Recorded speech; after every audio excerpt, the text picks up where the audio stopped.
Hande Karaka, a quiet librarian in Galkaya, receives a letter from a dying woman, Ercel, Demirhan, mother of her former love, Kerem.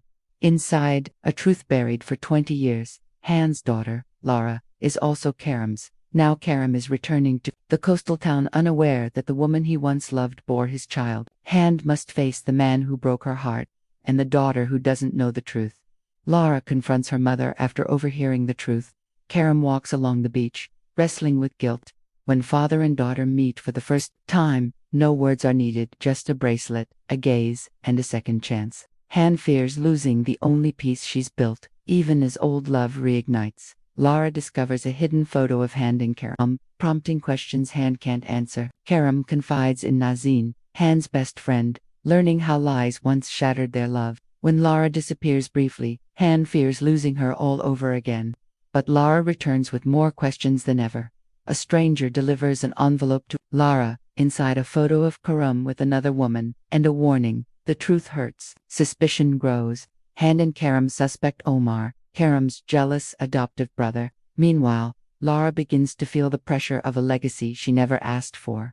Old wounds reopen. Lara finds legal documents showing that Ferit, Hande's old friend, once acted as her guardian. A furious Kerem learns that the very people he trusted helped bury the truth. Ferit admits he once loved Hande and tried to replace Kerem. Lara realizes she inherited more than talent. She inherited war. Lara receives a full scholarship to a conservatory in Vienna funded by the Demirhan Foundation. Hande warns it's a trap. Defton, the daughter Ferit never claimed, manipulates events behind the scenes. A hidden clause grants the foundation temporary legal guardianship over Lara. Kerem and Hande race to stop it. In Vienna, Lara feels both free and hunted. Her piano becomes her voice. Defton watches from afar. Kerem and Hande arrive too late to stop the contract. But the music speaks louder than legalities. Lara chooses her path, but loneliness follows her. In the shadows, someone from the past appears. Miran Demirhan. Miran reveals he is Kerem's nephew. Lara receives part of Sila's will, naming her a beneficiary under Miran's guardianship. What she doesn't know, Miran is more than a relative. He's her half-brother. Def pulls strings from Istanbul. The chessboard is full, and Lara is the queen everyone wants to control. Kerem obtains a DNA test. Miran and Lara share a father. When the truth comes out, Lara feels betrayed by all. Miran disappears. Lara plays a powerful solo piece titled Winter. During her final recital in Vienna, her pain turned into melody. The past is no longer a prison. It becomes her stage. Lara receives offers to study in New York. She rejects the Demirhan Foundation and walks away from their control.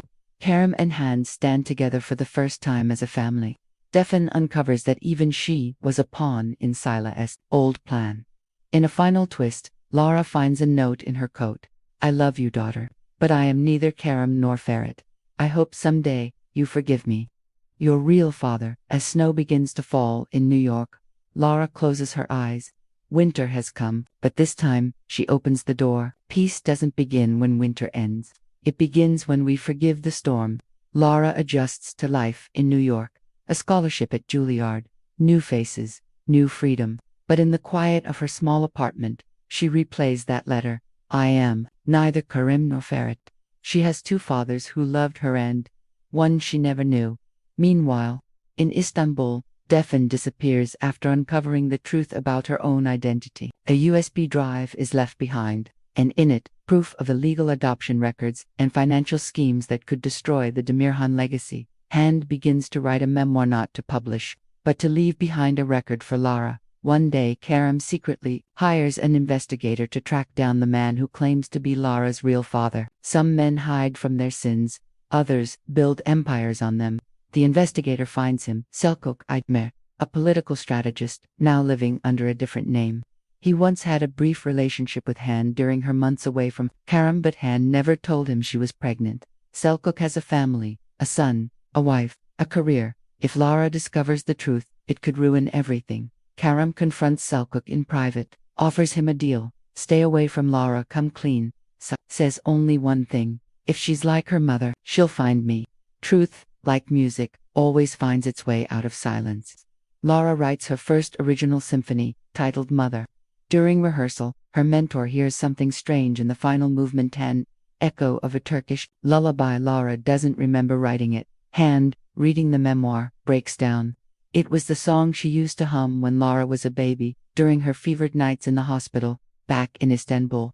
Nazan finds a hidden photo in one of Sila's old books, a picture of Defin and Lara together, as toddlers, but they were never supposed to have met, unless someone else was watching over them both. She was never the forgotten child. She was the backup plan. Defin resurfaces, but not as an enemy. She contacts Lara through an anonymous message. You and I are more connected than you think. They meet in Paris. There, Defin reveals the truth. Sila had two targets, one to carry the Demirhan legacy, and one to carry the blame. Lara and Defin. One was always meant to fall. Lara struggles. Can she trust her sister? Can you trust someone who once tried to destroy you if they were just trying to survive? Back in Turkey, Ferit falls gravely ill, and with his life on the line, he finally decides to tell Lara everything. In a video recording, the ones who hurt us the most sometimes wanted to protect us the hardest. Ferit's health declines. On his deathbed, he records a message for Lara. I loved your mother the moment she walked into that hospital. I tried to be your father when the world turned its back. I never wanted to replace Kerem. I just wanted to matter. But he never sends the file. After his death, Layla finds the USB. She hesitates, sends it to Hande instead. Hande watches alone, tears rolling down her face, then deletes it. She deserves to write her story without guilt. Every truth has a cost. And every silence, an interest rate. Selçuk is exposed. Journalists dig into his past. Anonymous files leak online. He denies everything until Lara confronts him at a music event in Berlin. I'm not here to ruin you. I'm here to find out if you're even capable of love. Selçuk doesn't deny being her biological father, but says something unexpected. I never came for you, because I saw how well Kerem raised you from a distance. I would have only made you smaller. Back in New York, Lara breaks down. She composes 3 fathers, a suite in 3 movements. One for the man who gave her love, one for the man who gave her talent, one for the man who gave her nothing. And yet, she forgives all 3. Some wars end not with peace, but with understanding. Lara and Defin travel to Galkia together. For the first time, as allies, they revisit the house where Sila once ruled. Inside, they find a letter never mailed. To my daughters, I could never be your mother. Only your warning. They burn it on the beach. Defne admits she wants nothing from the Demirhans anymore. Only one thing. I want to be free, and maybe, I want a sister. Lara hesitates, then takes her hand. Closure doesn't always sound like applause. Juilliard, final concert of the season. Lara debuts her original symphony, Inheritance. Hande and Kerem sit in the audience, so does Selçuk hidden in the back, and Defin, standing in the wings. The music flows like a lifetime in reverse. Loss, love, rebirth, standing ovation. Tears fall quietly. Lara bows, not for the crowd, for herself. What you become is not who you were born to be, it's what you survive. Lara publishes her first book, When Winter Knocked.